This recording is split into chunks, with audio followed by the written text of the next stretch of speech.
उस अर्श डल्ला को आज का अर्श डल्ला या दर्शन डल्ला उसका नाम है, उसको आज कनाडा की पुलिस ने ही गिरफ्तार किया है और एक कत्ल के मामले में गिरफ्तार किया है। यानी जल्दी उसकी रिहाई या छूटने का कोई मौका आपको नहीं मिलेगा। उसको जो निज्जर के कत्ल पे इतना बिफरा जा रहा था, इतना बफला जा रहा था, हिंदुस्तान से संबंध खराब करने में आमादा था, और अचानक उसका ऐसा हृदय परिवर्तन हुआ कि आज उसने डल्ला को गिरफ्तार किया और डल्ला के 2 शूटर हिंदुस्तान में आज ही पकड़े गए हैं। तो वो दोनों शूटर आज ही यहाँ हिंदुस्तान में पकड़े गए हैं। ग्वालियर में उन्होंने कत्ल किया था, लेकिन वो पकड़े गए हैं पंजाब में। तो ये अपने आप में बता रहा है कि डल्ला की गिरफ्तारी ये छोटा मोटा घटनाक्रम नहीं है। ये अपने आप एक तरह से ट्रूडो के जो हाथ पांव फूले हुए हैं, जो मोदी का हंटर, बिना अदृश्य हंटर चल रहा है, और मोदी ने जिस तरह से उसकी जड़ें काटी हैं। अब वो कनाडा का पप्पू वो बहुत फुदक रहा था, और कनाडा का पप्पू जब आतंकवादियों के साथ हुआ, मोदी ने उसे खूब समझाने की कोशिश की, तो यहां के दलालों ने कहना शुरू किया कि वहां तो अमित शाह वांटेड हो गया। यहां आप देखिए सनसनीबाजों को इतने निर्लज्ज हैं कि अपने देश के, ठीक है व्यक्तिगत रूप से तुम मोदी को पसंद करो, अपनी सरकार को ना करो, लेकिन कनाडा से भारत के गृह मंत्री को वारंट है, ये एक नैरेटिव बनाया जाने लगा। अब उस कनाडा के पप्पू का तो कहते पूरा एजेंडा पंचर हो गया। असली सिहरन तो वहां पैदा हो रही है। नहीं मनीष जी, अपने कार्यक्रम में हम लोग बड़े डिटेल में नहीं जाएंगे, लेकिन आपको बड़ी एक मोटी चीज बता देता हूँ। ये आपकी समझ में आ जाएगा कि कैसे वहां भी मौसम पूरी तरह बदल गया है। ये आपको एक घटना आज ही हुई है कि वहां पर एक अर्श ढल्ला करके एक था, वो कट्टर खालिस्तानी, और वो जो निज्जर मारा गया था, जिसकी मौत पे, हत्या पे मातम मना रहा था ट्रूडो, और यहाँ दुनिया भर की उसने दंगई और नाच सब किया था। वो अर्श डल्ला जो था वो उसका साथी था, निज्जर का एक तरह से राइट हैंड था, या निज्जर के बाद आपको कहिए दूसरे नंबर पे था।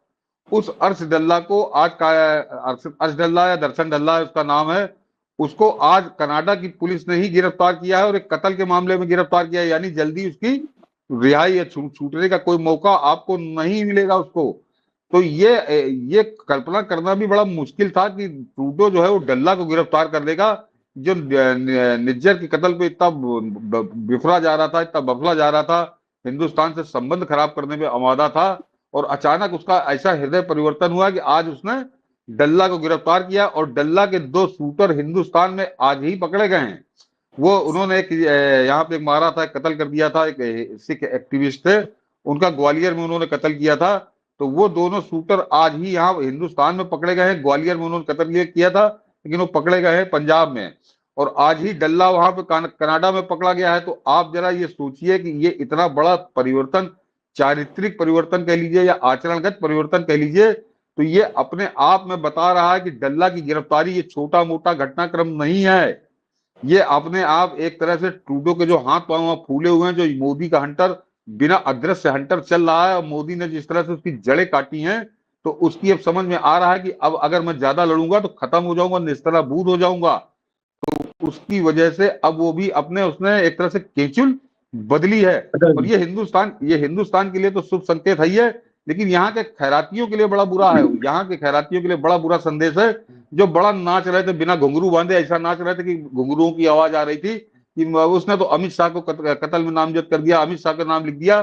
तो अब उनकी समझ में आ रहा होगा कि वो नाच नाच के कर रहा था, लेकिन प्रधानमंत्री मोदी मौन रहकर वहां क्या गोटी बिछा रहे थे। और उसमें जो सबसे ज्यादा, फिर मैं कहूंगा कि मैं क्यों ट्रंप की बात करता हूं, कि वहां पर जो बाइडेन बुढ़ा वहां से गया है 82-83 बरस का, वो उसके बुद्धि तो काम नहीं कर रही थी, वो लोगों के नाम भूल जाता था, रास्ता भूल जाता था, आके आता किसी काम से था, मंच पे करने कुछ और लगता था, लेकिन वो हिंदुस्तान के खिलाफत में उसने कभी कोई गलती नहीं की। तो वो जो आदमी है उसका वहां से हटना, वो एक तरह से ट्रूडो को अपना अवैध बच्चे की तरह, जैसे किसी रखेल के बच्चे को पाला जाता है, उस तरह से वो ट्रूडो को पाल रहा था। और अपने कैंपेन के दौरान ट्रंप ने बहुत खुलकर ट्रूडो की आलोचना की थी। वो अच्छे से जानता है कि ये ट्रूडो का जो है ये बाइडेन का पाला हुआ है, तो उसको मालूम है कि ये मेरे जो एजेंडा है उसमें ये फिट नहीं बैठेगा, और खासकर जो भारत विरोधी एजेंडा है। तो ट्रूडो को अब वहां पर ट्रूडो को मालूम है कि धरती ऊपर और नीचे दोनों तरफ से गर्म हो चुकी है। उससे बचाव के लिए, अपनी खाल बचाने के लिए आज वहां पे डल्ला की गिरफ्तारी हुई है। तो डल्ला की गिरफ्तारी बड़ी घटना है, जिसको देखिए मनीष जी, हमारे यहाँ इसको अभी भी डाउन प्ले कर रहे हैं। हमारा मीडिया उस पर कोई बात नहीं कर रहा है। और निज्जर का कत्ल का कैसा यहाँ पे अपने मीडिया पे 5 से 11 किस तरह से इन्होंने बहस शुरू की थी, 5-5 घंटे चर्चा हो रही थी, लेकिन डल्ला पकड़ा गया, क्यों पकड़ा गया, क्या कारण है, इस पर कोई चैनल बात नहीं कर रहा। तो आप इसको समझ सकते हैं कि यहाँ पर कैसे कैसे लोग आस्तीन के सांप बनकर दूध पी रहे हैं, आस्तीन के सांप बनकर दूध पी रहे हैं। और इन सब का इसीलिए कह रहे हैं कि एक ट्रंप इन सब की तबाही का की वजह बन गया। और वो क्यों बन रहा है ये समझ में आएगा कि जब मोदी के हंटर की सेहरत अंदर तक जाएगी। और जरा ये समझ लीजिए कि जिनको कहते हैं मोदी को कूटनीति नहीं आती, मोदी को विदेश नीति नहीं आती, मोदी तो चाय बनाने वाला है, उनके मुंह पर 20 आज क्या कहूं 20 तमाचे हैं कि मोदी के ट्रंप से संबंध, और किस हद तक संबंध, 4 साल वो आदमी सत्ता में बाहर रहा, उसके बावजूद उनके कैसे संबंध रहे, ये अब समझ में आ रहा है। ये अब समझ में आ रहा है कि मोदी कैसी विदेश नीति और कैसी कूटनीति करते हैं, कि वो आदमी 4 साल सत्ता में बाहर रहने के बाद वो जब दोबारा जीतता है तो पूरी दुनिया में पहला फोन प्रधानमंत्री मोदी का जाता है, और उस पर बाकायदे प्रसन्न होकर उसका रिस्पांस आता है ट्रंप का। तो प्रधानमंत्री मोदी सत्ता के साथ दोस्ती नहीं करते, कुछ दोस्तियां उनकी ऐसी होती हैं कि वो बिना सत्ता के भी चलती हैं, और वो परिणाम किस तरह के देती हैं ये अभी नवंबर के 10 दिनों के अंदर बदला हुआ मौसम आपको बता रहा है। और अभी हम लोगों ने सोरोस और ट्रूडो की बात की, अभी दो बाकी हैं, अभी 2 बाकी हैं।